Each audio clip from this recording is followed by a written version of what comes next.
नमस्कार, दिन भर की बड़ी खबरों में आपका स्वागत है। मैं हूं परवीन शेख। इस बुलेटिन की बड़ी खबरों पर चर्चा से पहले आइए देखते हैं सुर्खियां। बीजेपी को नहीं रहा नीतीश कुमार की पुलिस पर भरोसा।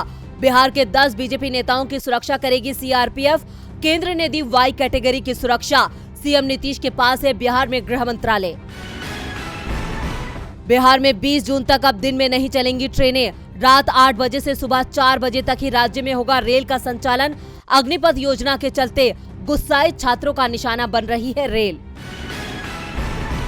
जारी हुआ यूपी बोर्ड का 10वीं और 12वीं का रिजल्ट। 12वीं में 85.33% छात्र हुए पास, तो 10वीं में 88.18% छात्र हुए पास। चंडीगढ़ में 28 और 29 जून को होगी जीएसटी काउंसिल की 47वीं बैठक। पहले जम्मू कश्मीर के श्रीनगर में होनी थी बैठक। तो ये थी सुर्खियां। आइए अब बात करते हैं आज की सबसे बड़ी खबर की। मोदी सरकार ने देश को अग्निपथ पर लाकर खड़ा कर दिया है। आधे भारत में युवाओं का गुस्सा सड़क पर दिखाई दे रहा है। आग में घिरी रेल बसों को देखकर अंदाजा लगाया जा सकता है कि लोगों के मन में कितना गुस्सा है। और ये सब हो रहा है सेना में भर्ती को लेकर। मोदी सरकार की नई योजना पर, जिसे नाम दिया है अग्निपथ। अग्निपथ योजना पर देश भर में मचे बवाल को लेकर हम करेंगे विस्तार से चर्चा। इसके साथ ही अग्निपथ योजना को लेकर क्या है विपक्ष की राय, इस पर भी हम करेंगे बात। साथ ही जानेंगे राष्ट्रपति चुनावों में विपक्ष के सामने क्या है परेशानियां। चुनाव में अपनी उम्मीदवारी को लेकर क्या कहा फारूक अब्दुल्ला ने। बात करेंगे पीएम मोदी के गुजरात दौरे की। वोटर आई कार्ड को आधार कार्ड से जोड़ने की तैयारी पर भी करेंगे चर्चा। इसके अलावा और भी दूसरी खबरों से हम आपको करवाएंगे रूबरू। लेकिन आइए बढ़ते हैं अपनी आज की सबसे बड़ी खबर की ओर। तो दोस्तों, मोदी सरकार ने पूरे देश को अग्निपथ पर धकेल दिया है। सेना में 4 साल की नौकरी की योजना युवाओं को पसंद नहीं आ रही है। वो सरकार से योजना वापस लेने की मांग कर रहे हैं। सरकार पर दबाव बनाने के लिए युवाओं का प्रदर्शन भी चल रहा है। बिहार, यूपी, हरियाणा, उत्तराखंड, मध्य प्रदेश, तेलंगाना सहित देश के 1 दर्जन राज्यों में युवाओं का गुस्सा सड़कों पर दिखाई दे रहा है। बिहार में आरजेडी ने आज बिहार बंद बुलाया था, जिसका समर्थन बीजेपी को छोड़कर सभी दलों ने किया था। तो कैसा रहा बिहार बंद का असर और कैसा रहा आंदोलन का असर पूरे देश में, देखते हैं इस रिपोर्ट में। मंगलवार को बड़े ही जोर शोर के साथ अग्निपथ स्कीम का ऐलान किया गया था। शायद उस वक्त मोदी सरकार को इसका जरा भी अंदाजा नहीं था कि उसकी ये स्कीम उसके लिए मुसीबतों का पहाड़ खड़ा कर देगी। बिहार से लेकर यूपी तक देश का हर राज्य अग्निपथ की आग में जल रहा है। सड़कों पर युवाओं का विरोध प्रदर्शन जारी है। बिहार में हालात सबसे ज्यादा चिंताजनक बने हुए हैं। बिहार बंद के दौरान भी बिहार के कई जिलों में तोड़फोड़ और आगजनी की गई। खड़े वाहनों को आग के हवाले कर दिया गया। साथ ही बीजेपी नेताओं के घरों और दफ्तरों को निशाना बनाया गया। अग्निपथ स्कीम के विरोध में राजनीतिक दलों की भी एंट्री हो चुकी है, जिससे इस विरोध प्रदर्शन का व्यापक असर देखने को मिल रहा है। आज आरजेडी ने बिहार बंद का आह्वान किया था, जिसका बिहार में खासा असर रहा। सड़कों से आम जनता गायब थी, दुकानें और दफ्तर बंद रहे, तो वहीं चप्पे चप्पे पर पुलिस और सुरक्षा बल नजर आए। लेकिन उसके बावजूद प्रदर्शन कर रहे युवाओं ने जमकर तोड़फोड़ और आगजनी की। कई जगहों से पुलिस और प्रदर्शनकारियों के बीच झड़प की खबरें सामने आई, जिसके बाद एहतियातन इंटरनेट सेवाएं बंद कर दी गई। 300 से ज्यादा ट्रेनों की आवाजाही पर रोक लगा दी गई, जिसके बाद हजारों की संख्या में यात्री रेलवे स्टेशनों पर फंस गए हैं। बिहार के बाद अग्निपथ का विरोध सबसे ज्यादा हरियाणा, राजस्थान, तेलंगाना और दिल्ली एनसीआर में भी नजर आया। अग्निपथ पर देश भर में मचे बवाल का मामला सुप्रीम कोर्ट पहुंच गया है। इस योजना को लेकर सर्वोच्च अदालत में एक जनहित याचिका दाखिल की गई है, जिसमें सुप्रीम कोर्ट के रिटायर्ड जज की अध्यक्षता में अग्निपथ योजना की समीक्षा की मांग की गई है। अग्निपथ पर देश भर में चल रहे बवाल के बीच रक्षा मंत्रालय ने बड़ा ऐलान किया। घोषणा की है कि अग्निवीरों को नौकरी में 10% आरक्षण दिया जाएगा। इससे पहले गृह मंत्रालय ने सीएपीएफ और असम राइफल्स में 10% आरक्षण देने की बात भी कही। कांग्रेस सांसद राहुल गांधी ने अग्निपथ स्कीम को लेकर मोदी सरकार पर तीखा तंज कसा। उन्होंने ट्वीट करके कहा कि 8 सालों से लगातार बीजेपी सरकार ने जय जवान जय किसान के मूल्यों का अपमान किया है और जिस तरह कृषि कानूनों को वापस लेना पड़ा था, वैसे ही ये स्कीम भी वापस लेनी होगी। मोदी सरकार एक बार फिर से दबाव में दिखाई दे रही है। विपक्ष सरकार से मांग कर रहा है कि वो इस योजना को वापस ले ले। देश के करोड़ों युवाओं के भविष्य का सवाल है। सरकार में शामिल लोग भी अब इस योजना को लेकर सवाल उठाने लगे हैं, लेकिन सरकार अभी भी योजना को अच्छा मानकर इसका बचाव कर रही है, इसलिए वापसी की बात पर तैयार नजर नहीं आ रही है। अग्निपथ योजना को लेकर आज दिन भर घमासान मचा रहा। विपक्ष के नेता सरकार से मांग कर रहे हैं कि सरकार इस योजना पर तुरंत रोक लगाए और पुराने नियमों के अनुसार फौज में भर्ती की प्रक्रिया शुरू करे। युवाओं के आंदोलन को लेकर कांग्रेस अध्यक्ष सोनिया गांधी ने एक पत्र लिखा है। सोनिया गांधी ने लिखा, सरकार की अग्निपथ योजना पूरी तरह से दिशाहीन है और युवाओं के साथ छलावा है। स्कीम पर रक्षा विशेषज्ञ और पूर्व सैन्य अधिकारी भी सवाल उठा चुके हैं। कांग्रेस इस योजना को वापस करवाने के लिए अहिंसक तरीके से आंदोलन करेगी। आंदोलन कर रहे युवाओं के दुख को मैं समझती हूँ। सरकार ने पिछले 3 साल से वैकेंसी नहीं निकाली है, वहीं एयरफोर्स में परीक्षा के बावजूद रिजल्ट और नियुक्ति का युवा इंतजार कर रहे हैं। हम इसे समझते हैं और आपके साथ हैं। सोनिया गांधी ने युवाओं से शांतिपूर्ण प्रदर्शन करने को कहा है, तो दूसरी ओर AIMIM ने भी मोदी सरकार की योजनाओं को युवा विरोधी बताया है। पार्टी के चीफ असदुद्दीन ओवैसी ने ट्वीट किया, अग्निपथ योजना से बेरोजगारी में कमी नहीं आएगी बल्कि उसमें इजाफा होगा। उन्होंने लिखा कि हमारी सेना आपकी स्कीम और ब्रेन वेव की प्रयोगशाला नहीं है। ये योजना देश हित में नहीं है। योजना पर सवाल उठाने वालों में बीजेपी सांसद भी शामिल हैं। पार्टी सांसद वरुण गांधी ने राजनाथ सिंह को लिखे पत्र में कहा, युवाओं को असमंजस की स्थिति से बाहर निकालने के लिए सरकार अतिशीघ्र योजना से जुड़े नीतिगत तथ्यों को सामने रखकर अपना पक्ष साफ करे। दूसरी ओर सरकार इस योजना को बेहतर बता रही है। रक्षा मंत्री राजनाथ सिंह ने आज अपने मंत्रालय की बैठक बुलाई थी, जिसके बाद उन्होंने ऐलान किया कि रक्षा मंत्रालय की भर्ती में 10% आरक्षण अग्निवीरों को दिया जाएगा। CAPF असम राइफल में अग्निवीरों के लिए सीटें आरक्षित रखी जाएंगी। युवाओं के आक्रोश के बाद सरकार धड़ाधड़ ऐलान कर रही है। दरअसल उसे भी समझ में नहीं आ रहा है कि युवाओं के गुस्से को कैसे शांत किया जाए। अगर सरकार ने योजना को लाने से पहले सभी दलों से विचार किया होता, सैन्य अधिकारियों की राय ली होती, तो शायद आज ऐसी स्थिति नहीं होती। अग्निपथ योजना का सबसे ज्यादा असर बिहार में दिख रहा है। नीतीश सरकार कानून व्यवस्था संभालने में फेल नजर आ रही है और इसे लेकर बीजेपी और जेडीयू के बीच टकराव तेज हो गया है। लेकिन नीतीश कुमार ने साफ कर दिया है कि वो ना तो इस योजना का समर्थन करने को तैयार हैं और ना ही बीजेपी शासित राज्यों की तरह कोई ऐलान करेंगे कि वो अग्निवीरों के लिए क्या करेंगे। जेडीयू की ओर से ये संकेत जरूर मिलने लगे हैं कि अगर बीजेपी ज्यादा दबाव बनाती है तो फिर सत्ता भी जा सकती है। क्या नीतीश कुमार बदलने वाले हैं पाला? क्या जेडीयू एनडीए से आ सकता है बाहर? नीतीश कुमार बीजेपी से अलग होने का ले सकते हैं फैसला। दरअसल पिछले कुछ दिनों से बिहार में एनडीए के अंदर हलचल मची हुई है। नीतीश कुमार के तेवर तल्ख हो गए हैं। हालात ये हैं कि कुछ समय पहले तक नीतीश सरकार को घेरने वाली बीजेपी अब पूरी तरह से शांत पड़ गई। इस बीच केंद्र सरकार ने आर्मी भर्ती को लेकर अग्निवीर योजना का ऐलान कर दिया, जिसके चलते देश भर में युवा सड़कों पर आ गए।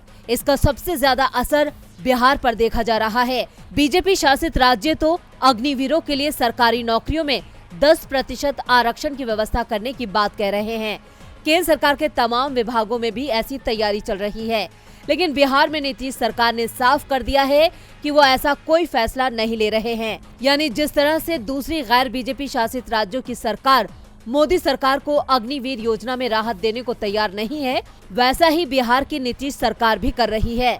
जबकि सरकार में शामिल बीजेपी लगातार सीएम नीतीश पर दबाव बना रही है कि वो बिहार पुलिस में अग्निवीरों के लिए 10% कोटा निर्धारित करे, लेकिन नीतीश कुमार ने इससे साफ इनकार कर दिया है।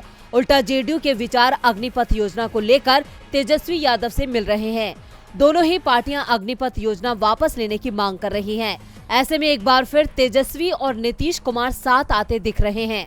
दरअसल जब ये दोनों साथ आए हैं तब बीजेपी को नीतीश के आगे झुकना पड़ा है। ऐसे में इस बार भी क्या बीजेपी नीतीश के सामने झुकेगी या फिर नीतीश कुमार बीजेपी से गठबंधन तोड़ देंगे? बिहार में बीजेपी नेता, उनके घर, पार्टी दफ्तर निशाना बनाए जा रहे हैं। इसे लेकर अब बीजेपी नेताओं की बौखलाहट भी बाहर आने लगी है।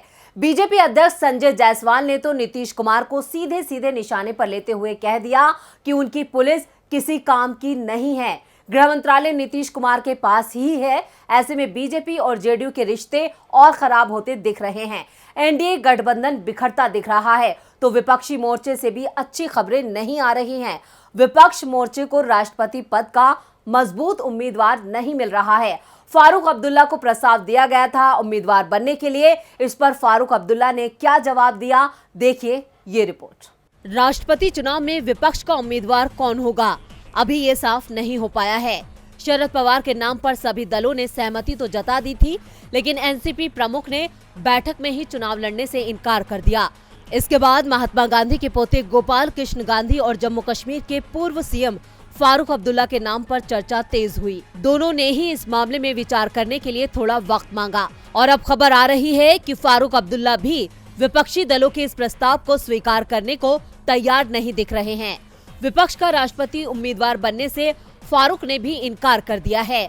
अपनी उम्मीदवारी को लेकर ट्विटर पर पोस्ट पत्र में फारूक अब्दुल्ला ने लिखा, मैं भारत के राष्ट्रपति के लिए संभावित संयुक्त विपक्षी उम्मीदवार के रूप में अपना नाम विचार से वापस लेता हूं। मेरा मानना है कि जम्मू कश्मीर एक महत्वपूर्ण मोड़ से गुजर रहा है और इस अनिश्चित समय को पार करने में मदद करने के लिए मेरे प्रयासों की आवश्यकता है।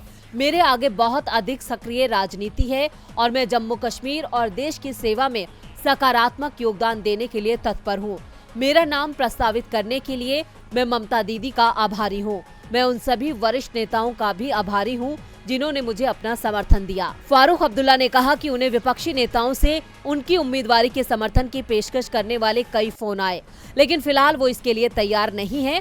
फारूक ने कहा कि विपक्षी दल जिस उम्मीदवार के नाम पर सहमत होते हैं, मेरा उसे पूरा समर्थन रहेगा। फारूक अब्दुल्ला के मुकाबले से हटने के बाद 15 जून को ही मीटिंग में जिन नामों पर विचार हुआ था, उनमें अब सिर्फ गोपाल कृष्ण गांधी का नाम ही बचा है, लेकिन अभी तक उन्होंने भी कोई जवाब नहीं दिया है।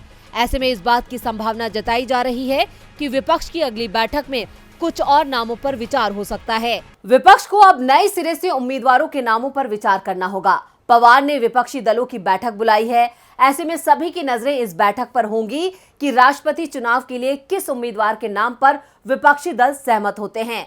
विपक्ष भले ही परेशानी में दिख रहा है, लेकिन बीजेपी की परेशानी उससे भी ज्यादा दिखाई दे रही है।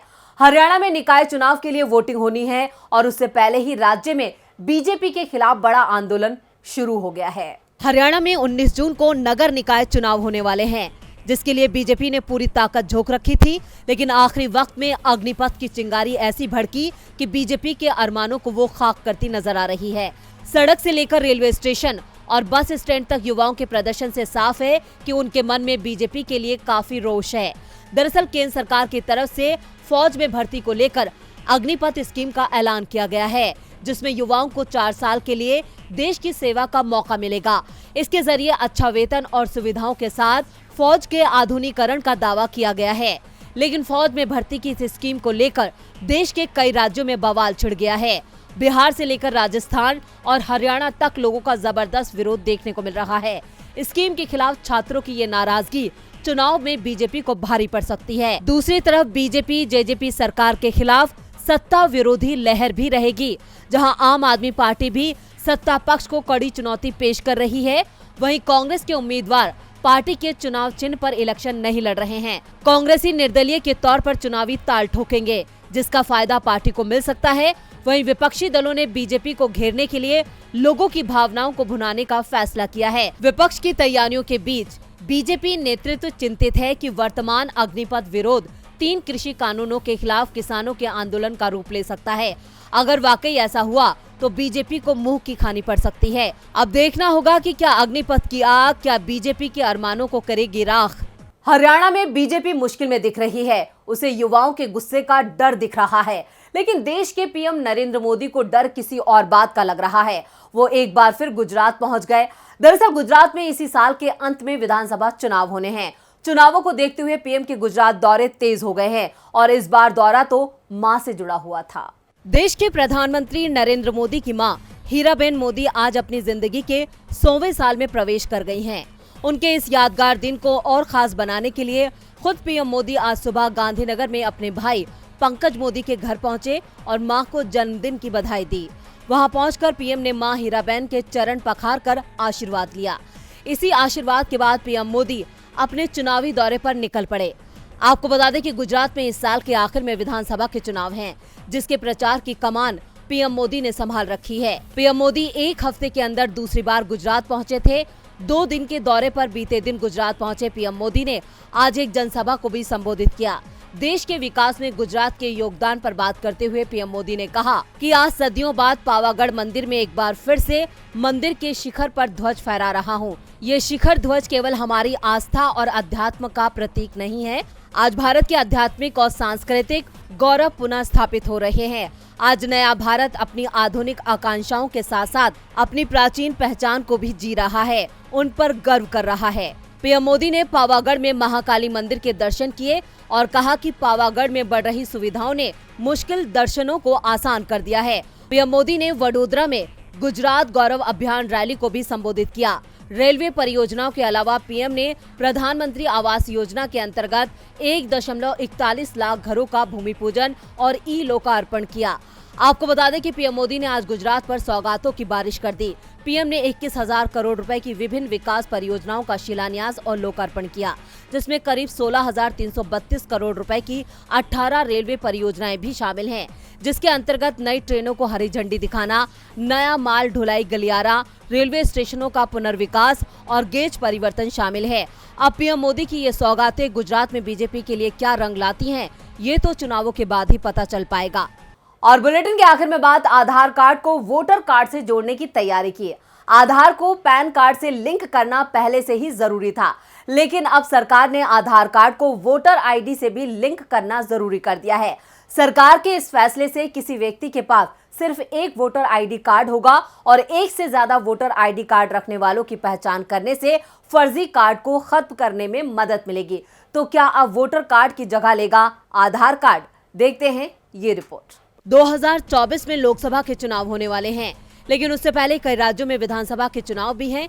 हिमाचल, गुजरात और जम्मू कश्मीर में तो इस साल के आखिर में विधानसभा के चुनाव होने जा रहे हैं, जिसके मद्देनजर कानून मंत्रालय से लेकर चुनाव आयोग ने अभी से तैयारियां शुरू कर दी हैं। आपको बता दें कि पैन कार्ड के साथ आधार को लिंक करना पहले ही जरूरी था। अब वोटर आईडी के साथ भी आधार को लिंक करना जरूरी हो गया है। माना जा रहा है कि सरकार के इस फैसले से एक व्यक्ति का एक ही वोटर आईडी कार्ड रहेगा और जिन्होंने एक से ज्यादा वोटर आईडी कार्ड बना रखा है, उसकी पहचान कर फर्जी कार्ड को खत्म करने में मदद मिलेगी। सरकार ने इस फैसले को लेकर नोटिफिकेशन भी जारी कर दिया है। कानून मंत्री किरण रिजिजू ने ट्वीट कर इसकी जानकारी दी है। कानून मंत्री ने एक चार्ट शेयर किया, जिसमें लिखा है कि इलेक्ट्रोल रोल डाटा के आधार इकोसिस्टम के साथ लिंक किए जाने के बाद एक ही व्यक्ति के अलग अलग स्थानों पर मल्टीपल वोटर आईडी कार्ड बनाने पर रोक लगाने में मदद मिलेगी। कानून मंत्री ने कहा है कि चुनावी प्रक्रिया में सुधार के लिए मोदी सरकार का उठाया गया ये ऐतिहासिक कदम है। 1 अप्रैल 2022 से पैन को आधार के साथ लिंक करने पर पेनल्टी देनी पड़ रही है। 30 जून के बाद से आपको दुगनी पेनल्टी का भुगतान करना पड़ेगा।